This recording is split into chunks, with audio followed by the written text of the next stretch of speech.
अनेक शंका आहे। नुसत्या विमानावर कारवाई केल्यानंतर कंपनीवर कारवाई केल्याची भूमिका आणि त्यामध्ये शंकेला अजूनही त्या ठिकाणी पुष्टी मिळते। आमचं म्हणणं आहे की वैमानिकापासून पायलटपासून जे काही शंका व्यक्त केलेला आहे त्याची खात्री आणि त्याच्या बाबतीमधली स्पष्टता यायला पाहिजे। पहिली सुरुवात झालेली आहे।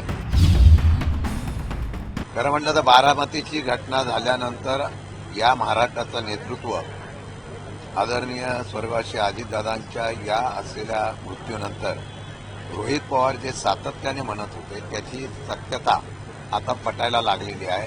जी शंका व्यक्त केली गेली त्याच्यावर आता त्यामध्ये स्वतः डीसीजीएने या ठिकाणी तशा प्रकारची कारवाई करण्याच्या बाबतीमधला निर्णय घेतलेला आहे।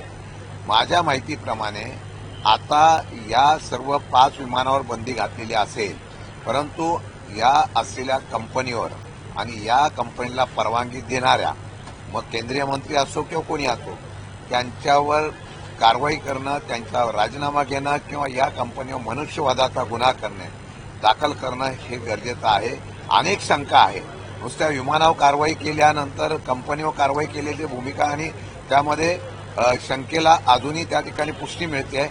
आमचं म्हणणं आहे की वैमानिकापासून पायलटपासून जे काही शंका व्यक्त केलेला आहे त्याची खात्री आणि त्याच्या बाबतीमधली स्पष्टता यायला पाहिजे।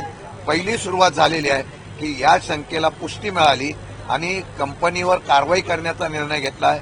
विमान हे त्याप्रमाणे या असलेल्या विमानाची जी कॅपॅसिटी किंवा स्टेबिलिटी होती त्याला जर यंत्रणेने बंदी घातली असेल तर मला वाटतं की या असलेल्या आरोपामध्ये काही ना काहीतरी तथ्य हे दिसून येते। परंतु रोहित पवार म्हटले की हे फक्त नखा एवढंच यश आहे, अजून खूप काही कारवाई जी आहे ती VSR वरती करणं अजूनही होणं अपेक्षित बाकी आहे। 100% मी तेच मुद्दा मांडलेला आहे। नुसत्या एका कंपनीवर कारवाई केली म्हणून हा विषय संपत नाही।